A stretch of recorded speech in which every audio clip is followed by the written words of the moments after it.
Assalamualaikum warahmatullahi wabarakatuh. Innal hamdalillah nahmaduhu wa nasta'inuhu wa nastaghfiruhu wa nastahdihi wa na'udzu billahi min shururi anfusina wa min sayyiati a'malina.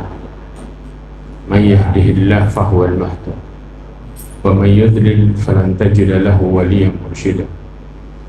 Asyhadu an la ilaha illallah wahdahu la syarika lah wa asyhadu anna Muhammadan abduhu wa rasuluh. Qala Allah Ta'ala fi kitabihil karim, a'udzu billahi minasyaitonir rajim, ya ayyuhalladzina amanu ittaqullaha haqqa tuqatih wa la tamutunna illa wa antum muslimun. Amma ba'd. Ma'asyiral mu'minin wal mu'minat rahimani wa rahimakumullah. Alhamdulillah, kita bersyukur pada Allah Azza wa Jalla dengan segala kenikmatan yang Allah berikan kepada kita semua. Salawat dan salam kepada Nabi Muhammad sallallahu alaihi wasallam, khairul anbiya'i wal mursalin, sebagai nabi dan sebagai rasul. Ma'asyiral mu'minin rahimani wa rahimakumullah. Ketika kita berbicara masalah hidup ini, maka ada satu kunci yang membuat seseorang itu gampang menjalankan hidup. Yaitu tema yang kita bahas sekarang insyaallah, yaitu lapang dada. Kenapa?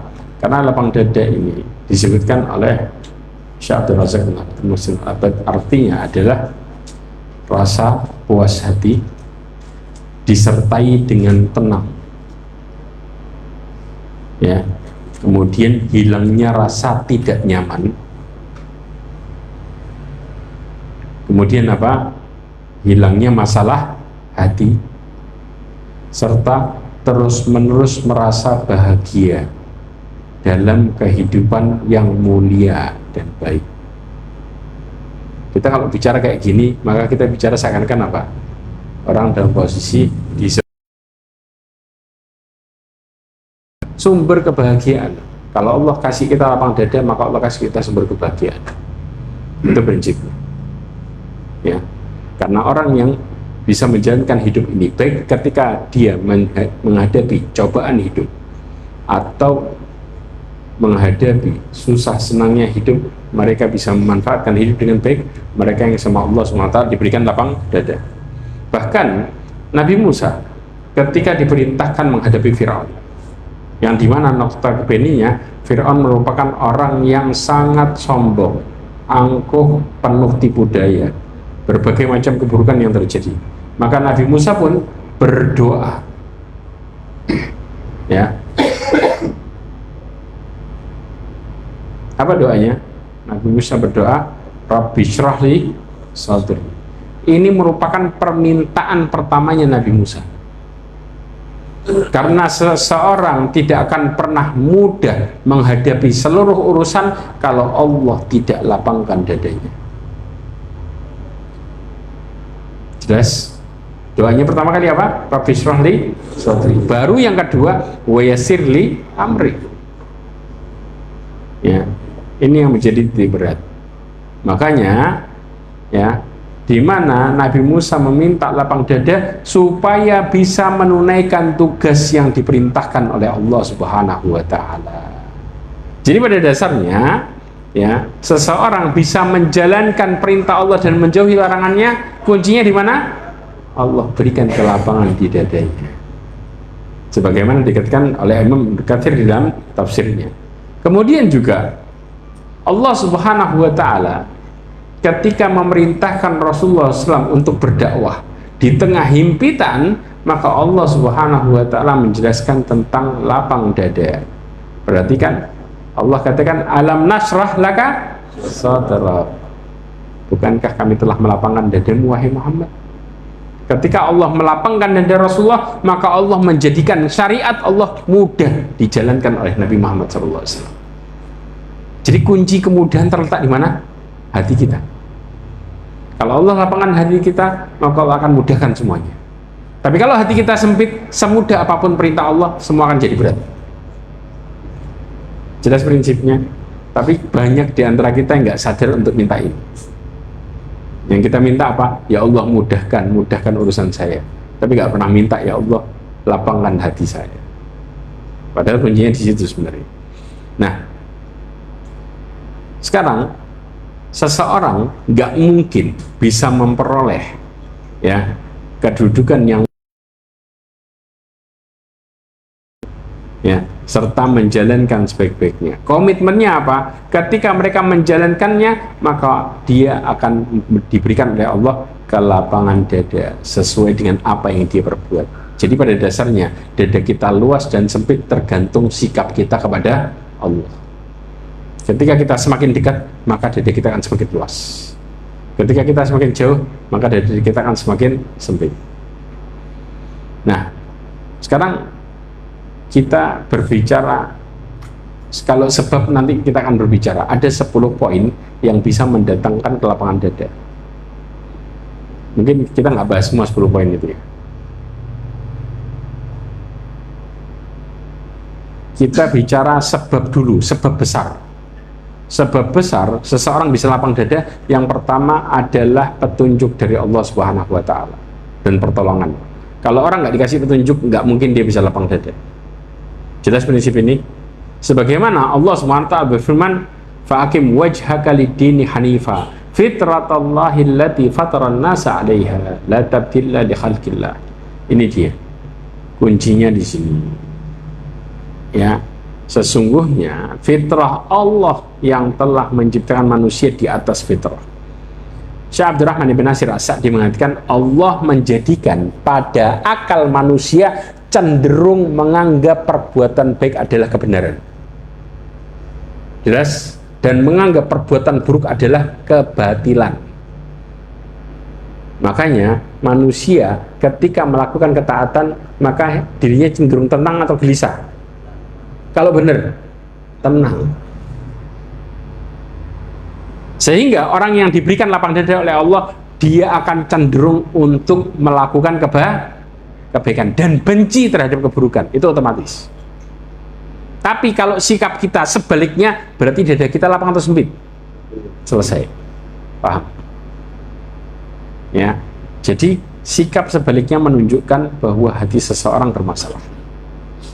Dengan sikap yang benar sesuai dengan fitrah menunjukkan hati seseorang benar dan dalam posisi sedang sehat. Nah, maka di mana Rasulullah SAW mengatakan kepada Wabisah, perhatikan baik hadis ini. Maka disinilah fitrahnya terletak. Kata Rasulullah SAW, ya Wabisah istafti qalbak. Di riwayat yang lain dikatakan istafti nafsak. Mintalah fatwa kepada dirimu, karena perbuatan baik itu menghasilkan ketentraman jiwa. Al-birru matma'annat ilaihi nafsu wa matma'annat ilaihi qalbu. Orang yang melakukan kebaikan akan membuat jiwanya menjadi tenang dan hatinya menjadi tentram. Sehingga dia merasakan hidupnya lapang di balik ketaatan. Sebaliknya, wal ithmu mahaka fi nafsika wa taraddada fi sadr walau aftakan nas aftuk. Sedangkan dosa, kemaksiatan itu yang membuat hati kita gelisah dan jiwa kita goncang. Walaupun orang memberikanmu fatwa, tahu maksudnya ngasih fatwa? Kadang-kadang orang mengatakan, tidak apa-apa, Allah Maha Tahu, tapi tetap gelisahnya nggak hilang. Karena ini menunjukkan berarti kita sedang melakukan kesalahan. Ya, karena orang mau ngademin kita 1000 kali, semua sekitar kita ngomong nggak apa-apa, tapi hati tetap gelisah, pasti ada masalah. Maka pada dasarnya hadis ini ngajarin kita kalau karena hasil itu akan nuntun kita kepada amal kita benar atau salah. Allah berikan dari hasilnya secara jelas. Betul apa enggak? Orang kalau maksiat dadanya sempit. Kalau taat dadanya lapang. Karena ada orang yang kadang-kadang mengatakan, "Oh, saya sudah taat kok, tapi kenapa kok sumpek?" Berarti taatmu bermasalah. Nggak mungkin taatmu benar. Karena kalau benar, Allah itu maha mensyukuri apa yang hambanya lakukan. Tahu maha mensyukuri. Artinya di balik amal soleh yang diterima, Allah berikan balasan yang melimpah. Itu kalau istilah sifat syukur disandarkan kepada Allah Subhanahu wa Ta'ala. Nanti kita ada pembahasan masalah ini. Ya, makanya Ibnu Rajab Al-Hambali mengatakan Ini menunjukkan supaya kita semua merujuk ke hati kita. Ketika ada sesuatu yang meragukan, maka itu menunjukkan perkara itu haram.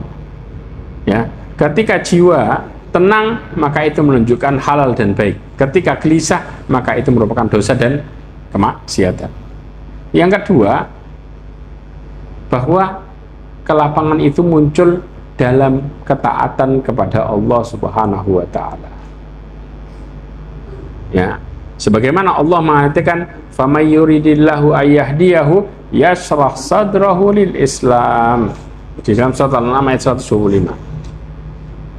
Coba perhatikan, ini ayat bicara manusia dalam melakukan ketaatan dua tipe. Tipe yang Allah terima sama tipe yang Allah tolak. Kita ini kadang-kadang suka apa? Suka yang penting saya taat, betul apa enggak? Padahal di balik ketaatan itu ada konsekuensi. Kalau Allah terima, Allah jadikan kita seperti ini. Kalau Allah tolak, ada lagi konsekuensinya. Pernah ngerasain enggak? Muncul enggak dalam hidup kita lah paling enggak? Ibadah, sholat tapi tambah susah. Pernah di titik itu? Kalau kita merasakan pernah di titik itu, berarti Allah lagi jauh dari kita. Tapi ibadah tambah tenang, tambah dapat solusi. Kalau di titik itu juga berarti Allah lagi perhatian sama kita.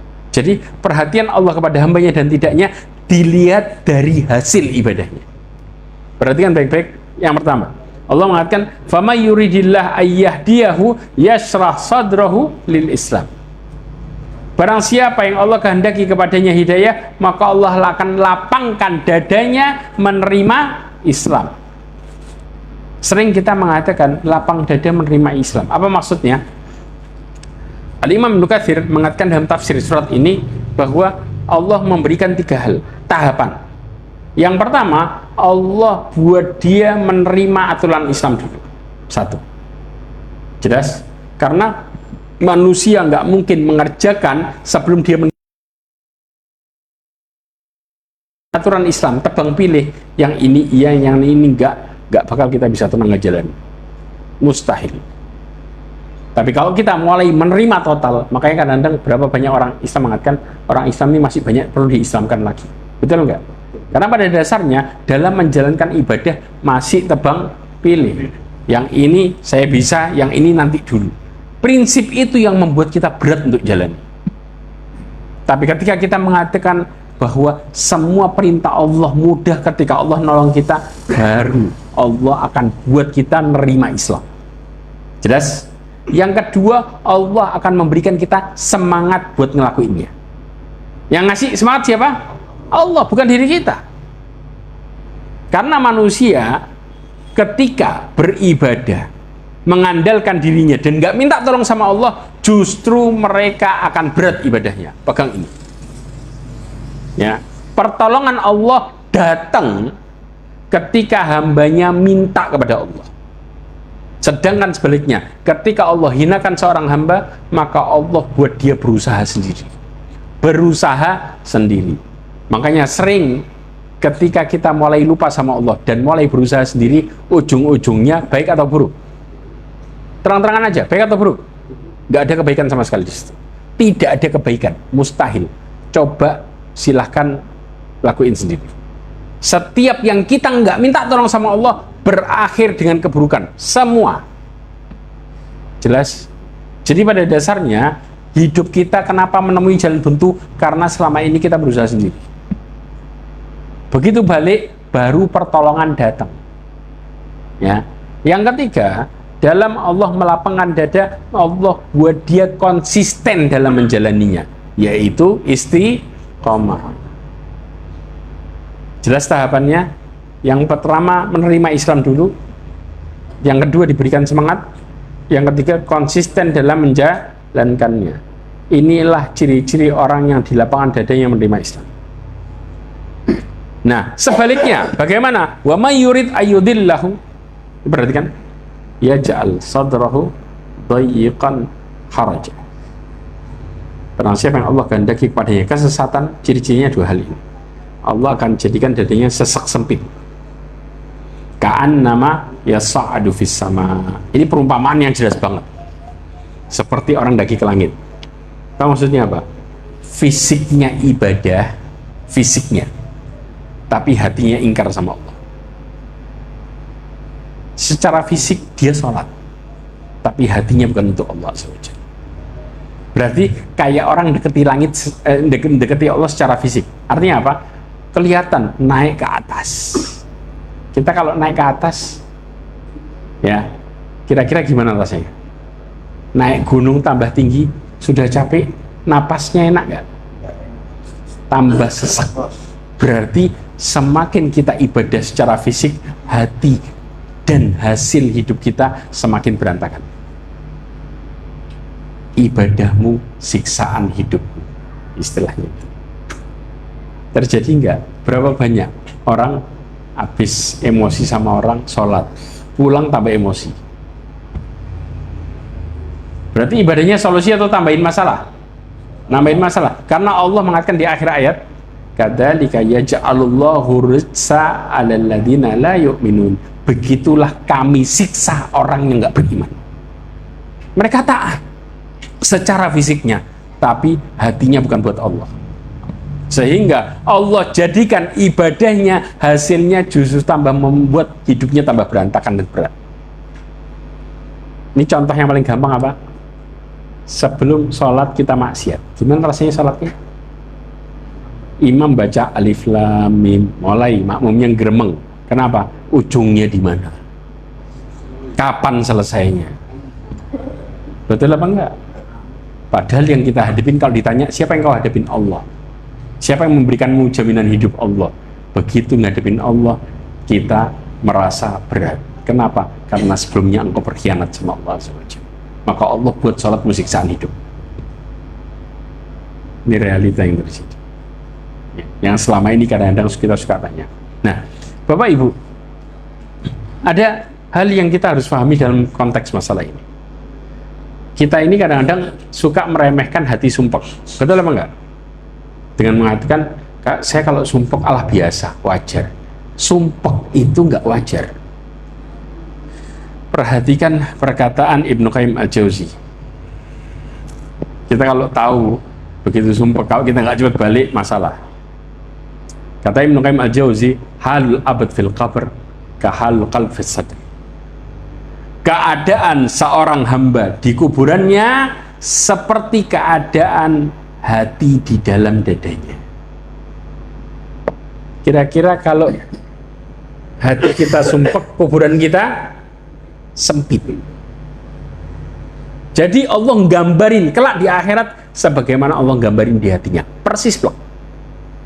Semua hasil ibadah yang kita lakukan Allah gambarin di hatinya langsung. Ketika Allah ridho sama kita, Allah buat hari kita bahagia. Namun ketika Allah nggak ridho sama kita, Allah buat hati kita sengsara. Begitu dia mati, maka kondisi kematiannya persis sebagaimana hatinya. Gak bayang. Jadi kalau kita lagi sumpek, wajar atau nggak wajar? Nggak wajar.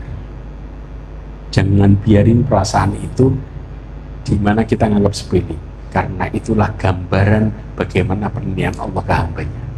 Kelihatan langsung di hatinya. Maka dikatakan apa? Na'iman wa adaban sijnan mantilaqat. Kita bicara apakah nanti kita di kuburan kita nikmat atau justru kena adab, atau nanti di kuburan kita antara kita kayak orang di penjara atau bebas. Faida aradta an ta'rifa halaka fil qabr fandur ila hali qalbika fis sadr. Kalau engkau mau tahu kuburanmu nanti, maka lihat ke hatimu sekarang. Ini prinsip yang suka kita abaikan. Seakan-akan sumpah merupakan hal yang wajar. Padahal Allah gambarin bagaimana seseorang aslinya terletak pada gambaran hatinya hari-hari. Makanya lihat orang-orang yang jauh dari Allah dan ngakunya mereka dekat. Allah mengatakan dalam surat Kahfi ayat 103-104. Hal nunabbi'ukum bil ahsarina a'mala alladzina dhalla sa'yuhum fil hayati dunya wa hum yahsabuna annahum yuhsinuna sun'ah. Maka aku kabarkan kepadamu tentang orang yang paling rugi amalnya, yang mereka ngerasa bahwa mereka melakukan yang terbaik padahal mereka tersesat. Nah, cara untuk tahu, kadang-kadang kita maaf ya, kita suka ngasih tahu orang ini loh yang benar. Enggak, yang benar ini. Kita suka dapat debat sama dia pakai dalil. Betul apa enggak? Gampang adalah kalau yang engkau lakukan benar atau tidak, sekarang engkau ketika ngelakuin bahagia atau tidak. Jawab dengan jujur dan engkau tahu jawabannya. Ketika ternyata di balik amal solehnya dia nggak bahagia, berarti pasti salah. Jelas. Nggak perlu panjang lebar kanan kiri depan belakang. Cukuplah engkau lihat hasilnya, itu menggambarkan amalmu. Selesai. Nggak perlu kita debat sama dia karena percuma. Tapi sadarkanlah hasilnya, karena Allah pasti memberikan hasil di setiap apa yang kita lakukan. Pasti. Makanya sampai Ibnu Qayyim Al-Jauzi mengatakan masalah ini, karena ini menunjukkan hasil yang selama ini kita lakukan. Kalau kita benar, Allah buat kita lapang. Tapi kalau nggak benar, Allah buat kita sempit. Jelas. Ini realitanya. Kemudian sekarang ciri-ciri ya seorang hamba yang Allah lapangkan dadanya. Yang pertama adalah menerima dan meyakini akan adanya negeri akhirat yang kekal. Mereka kalau tahu negeri akhirat itu kekal, maka tujuan amal mereka kemana? Dunia atau akhirat? Persis. Tapi maaf, secara teori kita memang sering bicara kayak gini, tapi secara praktek di lapangan orang suka apa? Larinya kemana? Dunia. Oke. Sekarang orang yang niat buat dunia, hasilnya apa? Perhatikan ini baik-baik. Allah SWT mengatakan, wa man kana yuridul hayatad dunya wa zinataha nuwaffi ilaihim a'malahum fiha wa hum fiha la yubkhasun. Dalam surat 15-16 dikatakan, barang siapa yang dibalik amal solehnya menghendaki kehidupan dunia dan perhiasannya, kami akan berikan kepada mereka balasan di dunia dan gak bakal dirugiin sama sekali. Dikasih balasan sempurna sama Allah. Artinya, contoh, saya sholat supaya saya kaya, dikasih sama Allah kaya beneran. Ada tapinya. Tapi begitu masuk ke akhirat, dia nggak punya apa-apa sama sekali. Nol. Sebagaimana Allah mengatakan, ulaika alladziina laisa lahum fil akhirati illan nar. Mereka nggak mendapatkan di akhirat kecuali neraka. Dua alasan. Yang pertama, habita ma sana'u. Ya, dikatakan Allah SWT mengatakan bahwa yang mereka lakukan Allah Subhanahu wa ta'ala hilangkan nilainya, alias dibatalkan semua. Sholat kita, puasa kita, semua dibatalin sama Allah. Jelas? Wa batalu ma kanu ya'malun. Di sisi yang lain, Allah buat semua yang kita lakukan sia-sia. Sudah batal, sia-sia lagi. Berarti punya pahala nggak dia? Sama sekali nggak ada. Pertanyaannya sekarang, kalau seseorang berharap dunia dalam hidupnya bakal kenyang nggak? Nggak bakal kenyang sama sekali. Kapan mereka sadar butuh akhirat? Orang yang ngejar dunia, kapan mereka sadar butuh akhirat? Salah. Kalau enggak, perhatikan nih baik-baik. Seseorang manusia ketika dihadapkan dengan masalah dunia, mereka akan merasa cukup dengan dunianya. Ketika apa? Ketika mereka mati. Ini dalilnya. Nah, begitu mati baru sadar kalau butuh pahala. Ini yang jadi masalahnya. Allah katakan, alhaakumut takatsur, akan melelehkan kamu. Kapan seorang merasa butuh pahala? Hatta zurtumul maqabir. Ketika engkau masuk kuburan, baru sadar ternyata pahala itu penting. Setelah Allah tampakkan semuanya. Ini yang ngerinya. Makanya Imam Ibnu Katsir mengatakan, kalian disibukkan sama cinta ya kepada duniawi dan kesenangannya, sehingga kalian melupakan upaya untuk mendapatkan pahala akhirat dan memburunya. Terus menerus sibuk dengan dunia sampai mati datang baru sadar kalau pahala itu penting. Bahkan penyakit ini menjangkiti seluruh umur. Bukan hanya muda saja, tua juga kena. Sampai Rasulullah mengatakan, qalbun syaikh syabun ala hubbithnain, hubbil aishi wal mal. Kata Rasulullah SAW, orang umurnya sudah tua tapi masih ngerasa kayak anak muda. Kadang-kadang umur 70, kalau ditanya berapa? Oh, saya masih 25 tahun, lihat fisik saya. Kenapa? Kalau masih cinta sama dua, cinta harta sama cinta hidup, maka nggak sadar kalau dia sudah tua. Ngerinya di sini. Kapan dia sadar kalau dia sudah deketin ajal?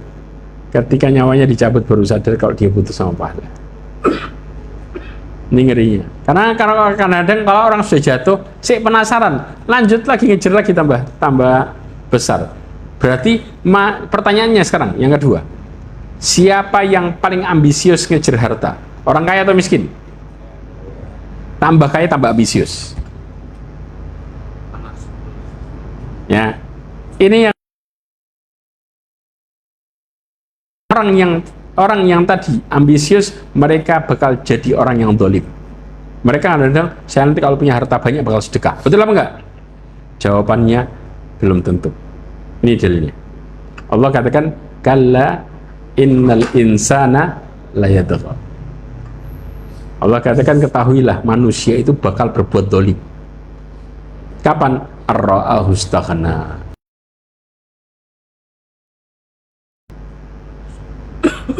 Kita kalau sudah mulai ngerasa punya macam-macam, maka mulai kita bakal semena-mena sama orang. Kadang-kadang begitu orang ngomong, itu loh dipanggil sama Pak ini, siapa yang butuh? Suruh ke sini dia. Kalau nggak mau ya udah. Padahal ketika waktu kita nggak punya apa-apa, kita nggak bersikap kayak gitu. Betul apa enggak? Ini realita. Bahkan kata Imam Ibnu Katsir mengatakan, ya, dia bakal apa? Punya kesenangan, jahat, angkuh, melampaui batas ketika ngerasa banyak harta. Ini yang membuat kita jadi berantakan dan sempit hidup kita. Karena pada dasarnya orang yang banyak harta akan nutupin masalahnya pakai hartanya, bukan balik sama Allah. Ujung-ujungnya tak tetap maksiat, tambah maksiat. Akan tutupin masalahnya pakai masalah. Karena maksiat itu masalah. Ya. Oke. Sekarang kita bicara. Lah terus ketika seseorang yang Allah lapangin dadanya ngelihat dunia sebagai apa dong, Ustaz? Ini dalilnya. Yang pertama, mereka akan menjauhkan diri dari terlalu berlebihan terhadap dunia. Yang kedua, orang-orang yang dilapangkan dadanya sama Allah, mereka akan berhati-hati sama dunia. Kenapa? Karena Allah gambarin dunia dengan 5 hal. Ayatnya ini, Al-Hadid ayat 20. Allah katakan, i'lamu annamal hayatud dunya, pertama la'ibun. Ketahuilah dunia ini hanyalah permainan. Orang kalau sudah bicara barometernya dunia, bicaranya apa? Menang kalah. Dalam Islam nggak ada ya. Tuh. Betul apa enggak? Kalau bicara dunia, menang kalah. Berbeda. Yang kedua, lahu, yaitu melalaikan. Karena orang yang terlalu sibuk sama dunia, ujung-ujungnya apa? Lupa dan jauh dari Allah Azza wa Jalla. Lupa kalau dia bakal mati. Kemudian wazina. Orang-orang yang punya harta, mereka jadikan hartanya untuk nutupin kekurangannya. Betul apa enggak? Jadi perhiasan. Tidak apa-apa jelek, yang penting kaya. Berapa banyak orang kayak gitu? Maka secara nggak langsung dunia itu jadi buat perhiasannya dia, nutupin kekurangannya dia. Nggak apa-apa orang anggap saya seenaknya, yang penting banyak yang butuh karena saya kaya. La haula wala quwwata illa billah. Pada dasarnya seperti itu prinsipnya. Kemudian watafakhurun, berbangga-banggaan di antara kalian. Karena orang yang punya dunia begitu, loh, kok nggak ada yang komentar sih? Padahal saya punya mobil baru. Karena tujuan dia untuk membeli perkara dunia, tujuannya apa? Supaya dikomentarin orang, biar bangga diri. Arahnya ke situ. Karena kalau nggak ada yang komentar, stres.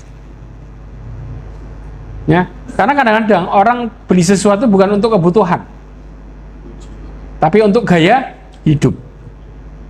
Mana yang lebih besar antara kebutuhan sama gaya hidup? Gaya hidup, gak selesai-selesai dia. Akhirnya apa? Begitu gaya hidupnya nggak diakuin, sempit apa lapang dadanya? Tambah sempit, stres. Ini yang terjadi realitanya. Kemudian watakatsurun fil amwali wal aulad.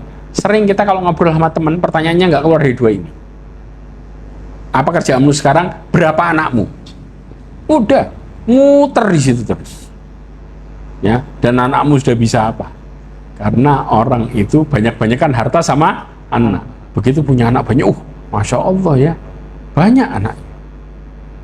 Yang sedikit, loh kok cuman segini? Apalagi nggak punya, tambah stres kadang-kadang. Seakan-akan kebahagiaan itu terletak pada anak. Nah, sebagaimana gambarannya apa? Seperti ya hujan turun. Kalau sudah hujan turun, apa yang terjadi? Keluar tanaman, warnanya apa? Hijau. Antum senang nggak ngelihat tanaman hijau? Pertanyaannya, siapa yang bisa merasakan dunia itu hijau? Ada yang tahu? Selama ini kan kita mengatakan dunia itu hijau.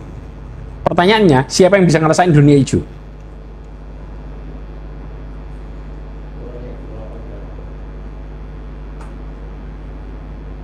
Orang yang berlapang dada justru nggak terfitnah sama dunia.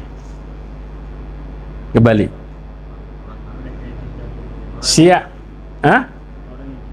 Ngelihat dunia hijau, ngerasain dah. Saya bilang ngerasain. Kalau ngelihat semua bisa ngelihat hijau. Ngerasain.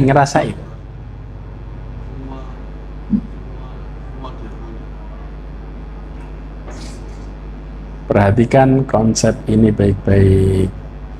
Al-Imam Ibnu Katsir mengatakan dunia hijau itu ya yang bisa ngelihatnya adalah anak muda.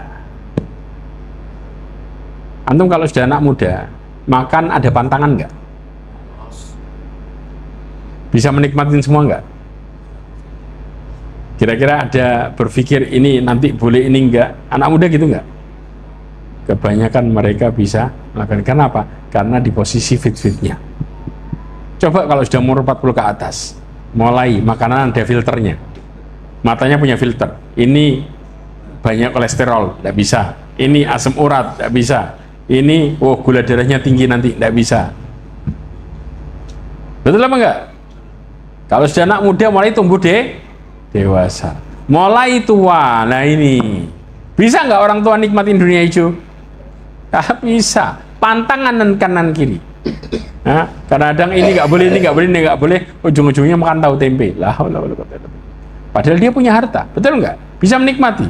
Nggak bisa. Makanya pada dasarnya hidup itu sebagaimana awal mulanya hijau seger, betul?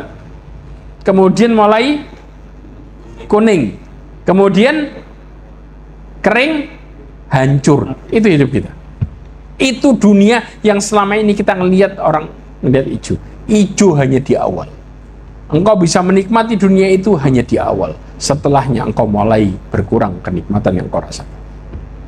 Tapi orang mukmin, mereka akan melihat hidup ini semua bahagia ketika mereka kembali kepada Allah Subhanahu wa taala. Dan mereka nggak gampang terfitnah dengan dunia.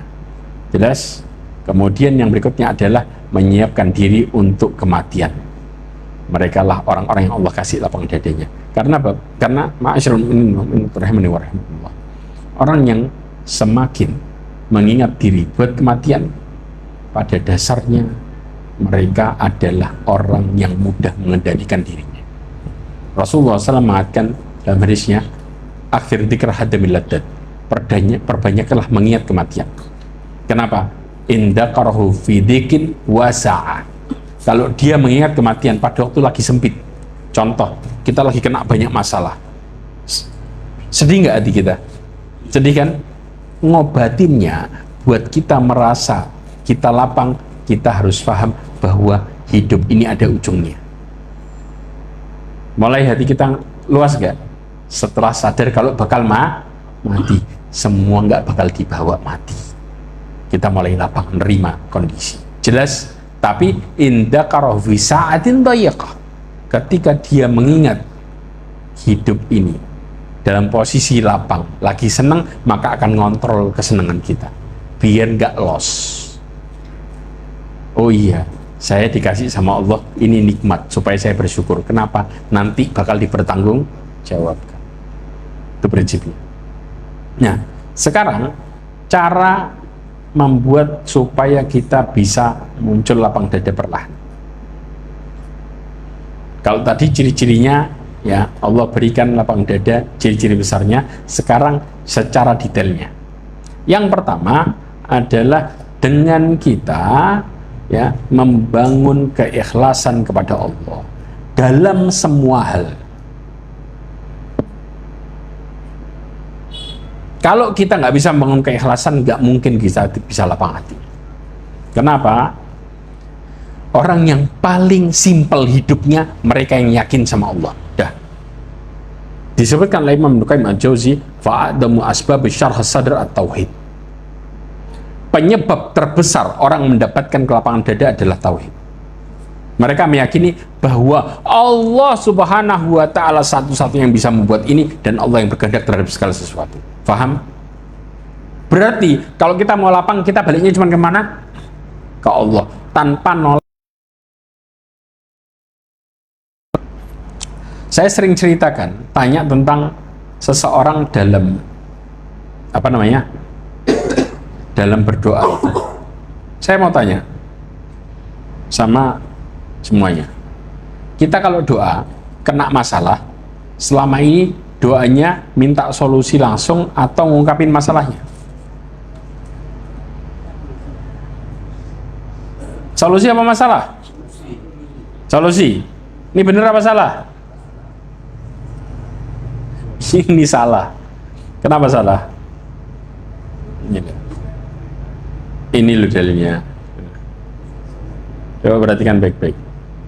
Allah Subhanahu wa Ta'ala ketika memuji hamba, ya, maka Allah akan jadikan doanya mustajab. Kata Allah, amma yujibul muttarra idza da'ahu. Tapi cara kita berdoa salah.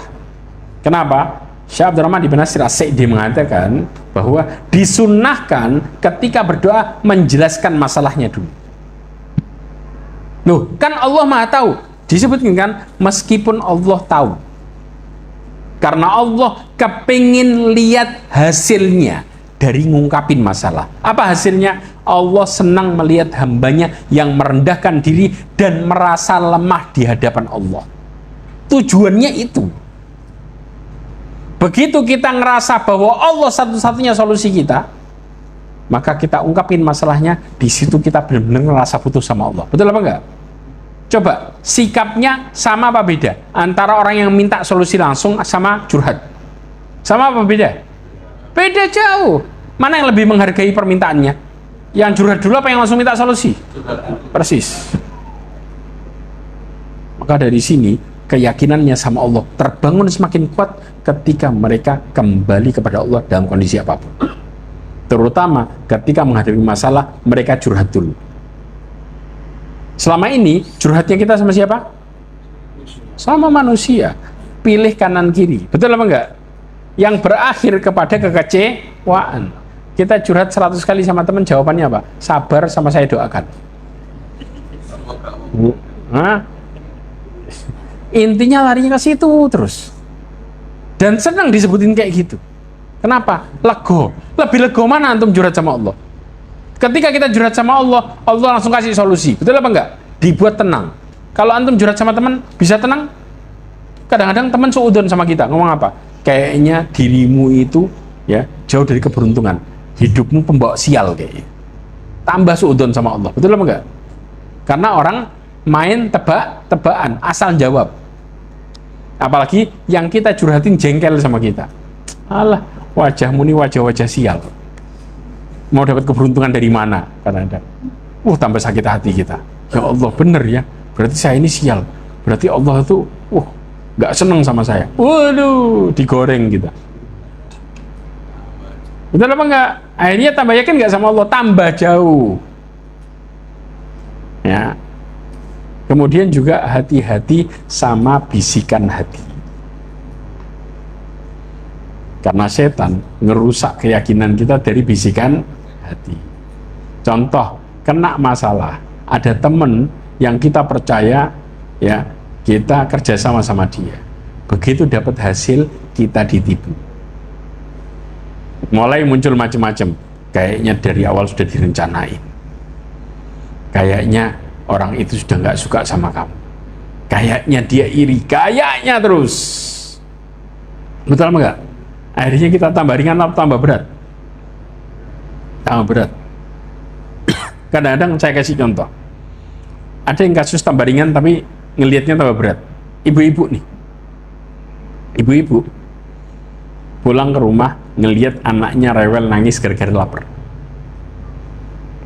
Karena dia begitu ngadepin anaknya nangis lapar, ini ringan apa berat masalahnya? Ringan kan? Disuapin selesai kan? Tapi karena ibu-ibu, ini kayaknya satu rumah nggak ada yang mulai peduli. Itu buktinya kakaknya diem aja. Ini bapaknya main HP. Waduh, akhirnya satu rumah kena semprot. Betul nggak? Padahal tinggal nyuapin anak selesai. Tapi karena ngikutin kata hati, maka seakan-akan masalah itu besar. Mangkal kan? Iya. Sehingga ributlah satu rumah. Satu rumah diajak berantem sama dia. Penyebabnya apa? Karena setan munculin suudzon dari setiap masalah. Dan Allah sudah menggambarkan itu di dalam surat Al-Mujadilah ayat 10. Coba antum baca. Dan ini akan menghancurkan keyakinan antum sama Allah secara hancur. Al-Mujadilah ayat 10.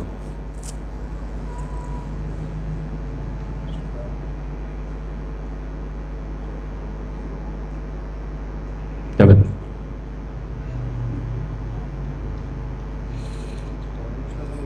Mujadilah surat keberapa? Hah? 58.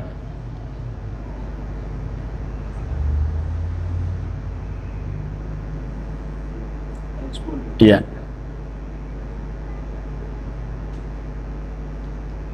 Ada. Ya, coba. Sesungguhnya pembicaraan rahasia itu adalah dari syaitan. Nah, terus? Supaya orang-orang yang beriman itu berduka cita. Nah. Sedang pembicaraan itu tiadalah memberi mudarat sedikit pun kepada mereka kecuali dengan izin Allah. Nah. Dan kepada Allah Ngerusak keyakinan kita nggak akhirnya? Banget. Awalnya, makanya kadang-kadang seseorang kalau suka ditanya, mana yang lebih serem? Pikiran kita sama kenyataan hidup. Sereman mana? Sereman pikiran. Ya, kadang-kadang muncul perkara kayak gini, ya. Pikirkan yang terburuk supaya engkau nggak kecewa. Betul apa enggak? Ini perkataan benar apa salah? Suudzon kita sama Allah. Berarti ketika kita mengiyakan itu, maka kita menyiapkan diri buat suudzon sama Allah. Akhirnya apa? Kita nggak akan pernah percaya sama Allah SWT. Justru hati kita tambah sempit. Karena Allah mengatakan, apa yang disangka oleh seseorang nggak akan pernah membuat dia madorot. Padahal nggak terjadi sebenarnya. Karena semua yang terjadi semua kehendak Allah. Dan Allah nggak mungkin berkehendak kedoliman. Mustahil. Ya apa enggak? Seharusnya kita pasrah sama Allah. Bukan dengerin apa yang ada di dalam bisikan. Kenapa setan senang membisiki, ujung-ujungnya sedih?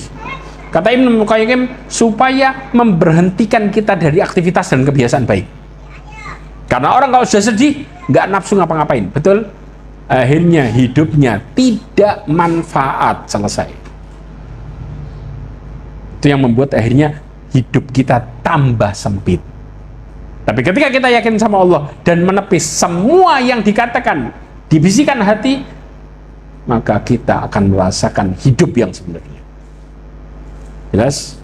Yang kedua, Allah Subhanahu wa ta'ala memberikan kepada hambanya pertolongan ketika mereka memanfaatkan ilmu yang benar. Kayak kita sekarang, belajar kan? Semakin kita tambah belajar,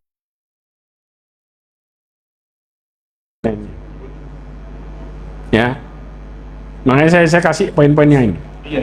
Ya, dikatakan kenapa ilmu, perhatikan baik-baik. Rasulullah SAW diperintahkan oleh Allah minta tambahan. Satu-satunya tambahan yang disuruh minta sama Allah Azza wa Jalla adalah ilmu agama. Sebagaimana, ya, saya loncatin karena yang kedua saya sudah bahas. Masuk di dalam konsep yang pertama, yaitu masalah hidayah. Hidayah itu ngikutin keyakinan kita sama Allah. Paham ya? Jadi saya jadiin satu. Ya, dikatakan Rabbi syrahli sadri, Rabbi zidni ilma. Ya Allah, tambahkan kepadaku ilmu. Kenapa? Karena pada dasarnya kata Ibnu Rajab Al-Hambali, ini menunjukkan dalil tentang keutamaan ilmu. Allah tidaklah memerintahkan Rasulullah untuk meminta tambahan kecuali ilmu. Karena dengan ilmu kita tahu kita harus ngapain. Jelas? Yang ketiga, maaf. Kembali kepada Allah dan menghadap kepadanya dalam kondisi apapun. Sebaik-baiknya. Kalau kita ada apa-apa, balik sama Allah, maka Allah akan buat hati kita lapang. Namun ketika kita menjauh dari Allah, justru Allah akan membuat hati kita sempit. Kenapa? Orang yang balik sama Allah dengan benar, Allah kasih bahagia. Di antara dalilnya, hadis riwayat Imam Muslim, dikatakan daqata amal iman man radiya billahi rabban wa bil islami dinan wa bi Muhammadin rasulan. Ya, mereka akan merasakan manisnya iman, enaknya ketaatan barang siapa yang ridho Allah sebagai Rabbnya, Islam sebagai agamanya, Rasulullah sebagai utusannya, panutan hidup. Nah, maka di sini coba perhatikan, subhanallah, Ibnu Qayyim Al-Jauzi menukil perkataan gurunya. Kalau amal kita benar, pasti kita akan rasain ini. Dikatakan idza lam tajid lil amali halawatan fi qalbika wa insyirah fattahimhu fa inna rabba ta'ala syakur. Selama ini kita ngakukan saya sudah benar. Kalau sudah benar, ini hasilnya. Kalau engkau tidak mendapatkan kelezatan dan kebahagiaan di balik amal solehmu, maka berarti amal solehmu salah. Karena orang yang benar amal solehnya akan membawa kepada kebahagiaan, kelapangan hidup. Nah, Imam Ibnu Qayyim Al-Jauzi menjelaskan perkataan gurunya. Yang didapatkan kebahagiaan apa? Ada 3. Ini dia. Yakni annahu la budda itsibal amil ala amalihi fid dunya min halawatin yajiduha fi qalbihi. Seseorang itu pasti Allah akan balas amalannya di dunia, pasti. Bentuknya 3. Yang pertama, dia akan mendapatkan kenikmatan di hatinya, yaitu apa? Ketenangan. 1. Jelas? Yang kedua, wa quwwati insyirah, besarnya kebahagiaan hidup. Yang pertama, hatinya tenang. 2, hidupnya bahagia. 3, wa qurrati ainin, Allah buat dia memandang hidup ini dengan penuh kesejukan. Kena masalah, bahagia. Kenapa? Karena gugurin dosa saya, nambah pahala, ngangkat derajat. Karena masalah ini membuat saya tambah dekat sama Allah. Betul apa enggak? Sekarang, kapan kita ngerasa sangat butuh sama Allah? Di saat lapang atau susah? Nah, kalau Allah ngontrol kita pakai musibah, ketahuilah Allah perhatian. Tapi kalau kita dikasih nikmat dan gak dikasih musibah, ketahuilah Allah sedang benci. Kebayang? Makanya para sahabat ketika nggak datang musibah panik. Akhirnya apa? Istighfar bolak-balik. Begitu istighfar datang musibah senang. Karena tanda cinta kepada Allah dan kepada hambanya dengan cara diuji sambil dikasih tenang. Supaya apa? Kita dapat pahala gampang. Pahala paling gampang di ujian. Pertanyaannya, kalau amal soleh, memangnya yakin kita bakal ikhlas? Selama ini kita ragu, betul apa enggak? Kadang-kadang habis ikhlas sudah sebentar terkotori lagi. Sebentar kencang lagi, sebentar terkotori. Paling gampang Allah ngasih pahala di cobaan. Karena orang ketika dicoba sama Allah, dikasih sabar, baru Allah kasih pahala besar. Itu prinsipnya. Ya, makanya 3 hal inilah yang menjadikan seseorang tanda-tanda diterima amal saleh. Kalau kita nggak bahagia di balik kedekatan kita, berarti amal saleh kita bermasalah. Itu pasti. Karena Allah pasti bales orang di dunia. Pasti. Jelas? Nah, pada prinsip ini, seseorang suka salah dalam pandangan ketika dia menghadapi masalah. Bapak Ibu, coba perhatikan. Kita ini kalau lagi ngadepin hidup, hal yang kita senengin sama apa beda?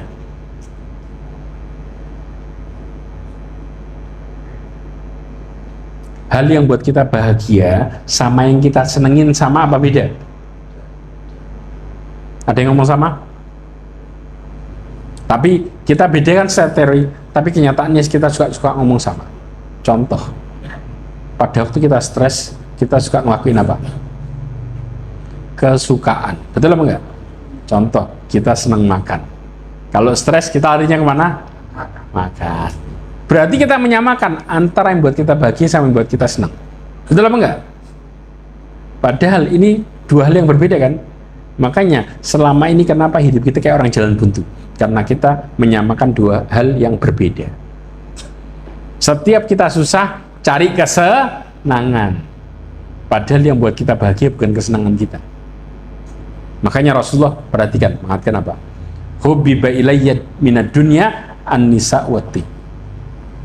Dijadikan kecintaanku, kesenanganku terhadap dunia, yaitu wanita dan minyak wangi. Tapi ketika Rasulullah selama menghadapi jalan permasalahan hidup, apakah Rasulullah lari ke wanita? Enggak. Dan dijadikan kebahagiaan hidupku di salat, kebahagiaanku di salat. Karena yang buat kita bahagia adalah Allah, bukan kesenangan kita. Dan sering kita ini masalah dalam melihat sudut pandang hidup gara-gara selalu lari dengan kesenangan. Betul enggak? Padahal yang buat kita bahagia adalah Allah dalam ibadah. Selesai. Paham prinsip ini? Makanya orang suka sempit dadanya gara-gara suka lari kepada kesenangan terus. Harusnya dia lari kemana? Allah dengan ibadah. Buktinya apa? Wasta'inu bisabri wassalah. Minta tolonglah sama Allah. Atasi masalah hidupmu. Istilahnya kayak gitu. Dengan sabar dan salah. Karena yang buat kita bahagia dan dapat jalan keluar bukan kesenangan kita. Tapi apa? Tapi ketaatan kita sama Allah SWT. Di antaranya salat. Dan aku dijadikan hidupku lapang dan bahagia dengan salat. Dan yang kelima, ini yang terakhir, ya, konsisten di dalam mengingat Allah. Konsisten di dalam mengingat Allah itu buat kita lapang sebenarnya. Sebagaimana Allah mengatakan dalam surat Ar-Ra'd ayat 28, alladzina amanu wa tatma'innu qulubuhum bi dzikrillah. Ala bi dzikrillah tatma'innul qulub. Orang-orang yang beriman dan hati mereka tentram dengan mengingat Allah. Ingatlah, hanya dengan mengingat Allah hati menjadi tentram. Nah, sekarang Ustaz, bagaimana ngadepin dengan fitnahan di luar? Saya didolimi, dicaci maki. Ya, betul apa enggak? Kita suka berbuat baik sama orang, tapi orang jahat sama saya. Rasulullah digituin enggak? Tahu solusinya apa? Ada yang tahu enggak? Selain mengingat Allah. Allah mengatakan di dalam surat Al-Hijr ayat 97, sampai 98. Coba dibuka artinya. Al-Hijr itu surat keberapa? Apa kata Allah? Ya, surat 15 ya. Coba. Ayat 97. 97 98.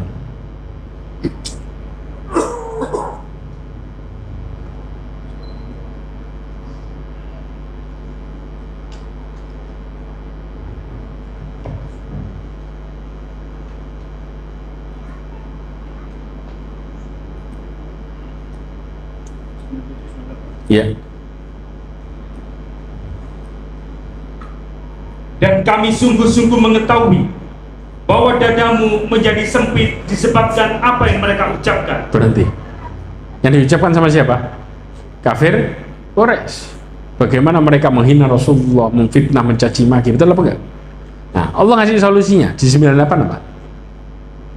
Maka bertasbihlah dengan memuji Rabb, dan jadilah kamu di antara orang-orang yang bersujud atau sholat. Nah, hadepin masalahmu dengan zikir dan salat.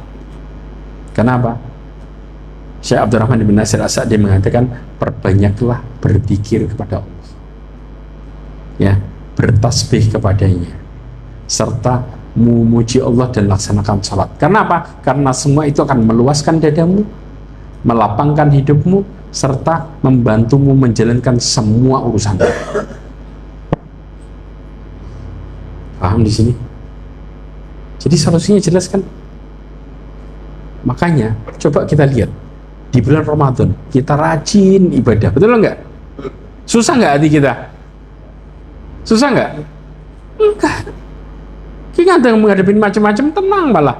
Kadang-kadang orang stres nih cerita sama kita, coba puasanya dibenerin dulu, sholatnya dibenerin. Kadang-kadang kita suka jadi orang bijaksana pas lagi hati kita tenang, betul enggak? Maka disinilah menunjukkan Allah memerintahkan Rasulnya ngadepin seluruh masalahmu dengan perkara ini. Karena pada prinsipnya ketika engkau kembali mengingat Allah, maka Allah akan nolong engkau. Tapi ketika engkau melupakan Allah, maka Allah akan tinggalin diri. Jelas? Cukup insya Allah ya. Karena kalau kita bahas panjang ya, masih ada berbuat baik kepada sesama manusia, ya, kemudian keberanian dan kekuatan hati, menjauhkan diri dari penyakit hati, meninggalkan berlebihan dalam perkara kehidupan dunia, serta mengikuti petunjuk Rasulullah SAW. Masih banyak. Cukup insya Allah. Ada lagi ada pertanyaan? Enggak.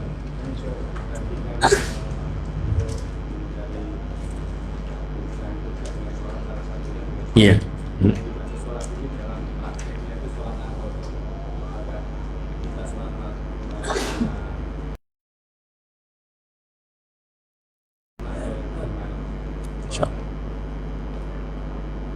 Iya.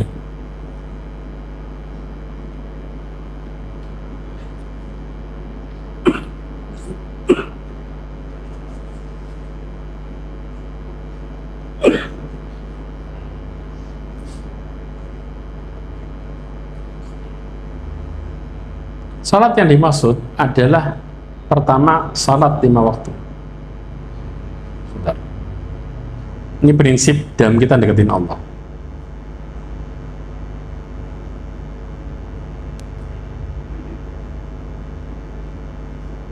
Berarti kan Rasulullah SAW menjelaskan tentang bagaimana cara kita menunaikan ketaatan kepada Allah supaya Allah cinta sama kita. Ini hadisnya. Hadis ini diriwayatkan oleh Imam Bukhari nomor 6502. Disebutkan, man adali waliyan faqad adantuhu berharb. Bangun semua prinsip ibadah begini. Ya. Barang siapa yang memusuhi kekasihku, maka aku akan umumkan perang dengannya. Siapa kekasih Allah? Wa ma taqarraba ilayya abdi bi syai'in ahabba ilayya mimma aftaratuhu alaihi. Tidaklah hambaku mendekatkan diri kepadaku dengan sesuatu yang aku lebih cintai daripada yang aku wajibkan kepadanya. Berarti sholat yang dimaksud sholat apa dulu? 5 waktu. Perbaiki dulu sholat 5 waktunya. Jelas? Jangan ketipu, sunnahnya kencengin 5 waktunya sembarangan. Allah cinta sama kita awalnya dari wajib. Sudah? Kalau sudah wajibnya dilakuin, wa ma yazalu abdi yataqarraba ilayya bin nawafil hatta uhibbu. Hambaku masih mendekatkan diri kepadaku. Habis wajibnya diperhatiin, masih mendekatkan diri kepadaku ya, dengan melakukan amalan yang aku sunnahkan kecuali aku tambah cinta. Jadi ada dasar cinta, ada tambahan cinta. Dasar cintanya pakai apa? Wajib. Tambahan cintanya pakai apa? Sunnah. Ini yang dimaksud. Kadang-kadang kita berpikir apakah cuma tahajud? Enggak, 5 waktu. Ketika seseorang, bahkan Rasulullah SAW pernah, ya, ada seorang sahabat yang bertanya kepada Nabi SAW, wahai Rasulullah, apa itu Islam? Rasulullah menjelasin yang wajib toh. Maka sudah sahabat ini pergi dengan mengatakan, aku nggak akan pernah menambah dan aku nggak akan pernah mengurangi. Dia bakal ngelakuin yang wajib toh. Apa kata Rasulullah? Kalau dia jujur dengan perkataannya, maka dia beruntung. Orang yang jalin wajib toh beruntung. Apalagi nambahin dengan yang sunnah. Maka ini prinsip dalam beramal. Kalau sudah Allah cinta sama kita, kuntu sam'ahu alladhi yasma'u bihi. Aku akan menjadi pendengaran buat dia. Wa basarahu alladhi yubsiru bihi. Aku akan menjadi penglihatan buat dia. Ya, wa yadahu alladhi yubtishu biha. Aku akan menjadi tangan buat dia. Wa rijlahu allati yamshi biha. Aku akan menjadi langkah kaki buat dia. Artinya semua badannya diperhatiin sama Allah.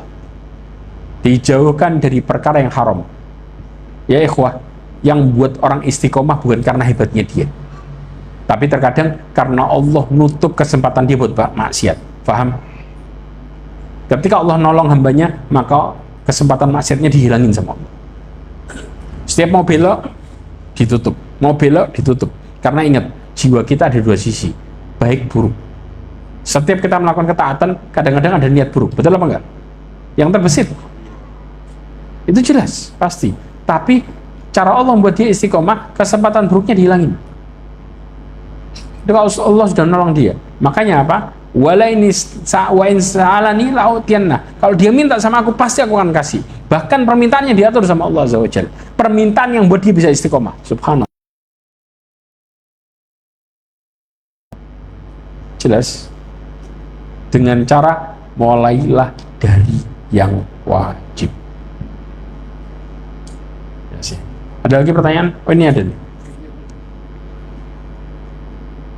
Izin bertanya Ustaz, dirahmati oleh Allah Azza wa Jalla. Amalan-amalan yang pahalanya seperti ibadah haji dan umrah berdasarkan dalil yang benar dari amalan tersebut. Maksudnya apa? Oh, pahalanya seperti pahala ibadah haji dan umrah. Ini ada yang perselisihkan hadisnya katanya, yang sholat syuruk itu juga. Ya, di antaranya yang pahala haji dan umrah, ya, adalah sholat apa? Syuruk. Ada juga yang lain, yang kita suka nggak sadar.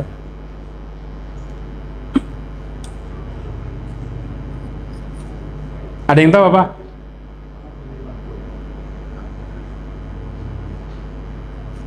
Selain sholat syuruk, kita kan suka anehnya sholat syuruk kan? Apa yang pahalanya seperti pahala haji? Bahkan lebih dari pahala haji dan umroh. Ini amalan yang wajib. Enggak, bukan yang wajib. Kita bicara amalan yang sunnah. Ada yang tahu? Waduh, yang kita gampang ngelakuinnya sebenarnya. Perhatikan di sini baik-baik. Nah, Rasulullah mengatakan apa? Ahabbun nasi ilallahi ta'ala anfa'uhum linnas. Manusia yang paling dicintai oleh Allah adalah yang bermanfaat buat orang lain. Ya, ahabbul amali ilallah sururun tudkhiluhu al muslim. Amal yang paling Allah cintai adalah engkau masukkan kebahagiaan di hati saudaramu. Wa antak syifa'anhu kurba, atau engkau menghilangkan kesusahannya, wa taqdi'an hudainan, engkau menolong dia dalam perkara utangnya, wa tardu'an hujuan, menghilangkan rasa laparnya. Kata Rasulullah di akhir hadisnya, wali an amsya ma'a akhi fi hajatin ahabba ilayya min an a'takifa fi hadzal masjid, yakni Masjidil Madinah Syahra. Aku berjalan buat nolong saudaraku lebih aku cintai daripada iktikaf di Masjid Nabawi sebulan. Nolong orang, Rasulullah SAW mengatakan pahalanya lebih gede daripada iktikaf di Masjid Nabawi berapa? Sebulan. Bukan sehari 2 hari loh. Padahal sekali sholat di Masjid Nabawi berapa kali sholat? 1000. Ya, Imam Hasan Al-Basri ngomong sama A'mash yang suka apa? Namanya Thabit Al-Bannani. Suka ibadah sendiri. Dia kalau dilihatin suka iktikaf, puasa, ya, pokoknya ibadah pribadi. Kata Imam Hasan Al-Basri, wahai A'mash, tahukah engkau kalau engkau nolong saudaramu yang butuh, maka lebih baik daripada haji setelah haji. Engkau haji bolak-balik, ya, lebih besar pahala nolong saudaramu. Jelas? Ini orang suka sadar nggak? Enggak. Kadang-kadang maaf. Orang kadang-kadang berangkat haji nih, contoh. Terus kemudian ada satu kamarnya butuh bantuan. Dia mengatakan, wah, ini bapak-bapak nyibuin saya aja. Saya mau ibadah jadi susah. Ketahuilah, engkau nolong orang daripada engkau ibadah sendiri, maka besar engkau nolong orang. Karena tujuan kita supaya ibadah kita pahalanya besar kan. Nolong orang sekamar itu lebih gede daripada kita iktikaf sendirian. Orang suka sadar ini enggak? Enggak. Karena ibadah ngukur dengan dirinya sendiri, bukan cari bagaimana Allah kepada kita, tapi ditimbang sendiri. Akhirnya jadi kayak gini. Jelas sekarang? Makanya ya, ini jauh lebih besar daripada haji dan umrah. Rasulullah menjelaskan secara jelas. Imam Hasan Basri mengatakan lebih baik dari haji ketemu haji.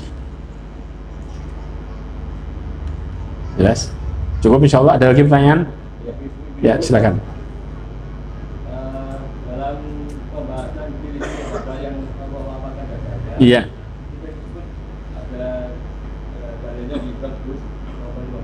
Iya. Iya. Ada peribahasa. Bekerjalah sekuat-kuatnya selama selamanya, dan beribadahlah sebaik-baiknya selama akan masuk. Oke. Lagi keseimbangan. Oke. Antara dunia dan akhirat. Iya. Jadi dengan nomor bagaimana? Oh, Masya Allah. Nah, ini jangan salah persepsi.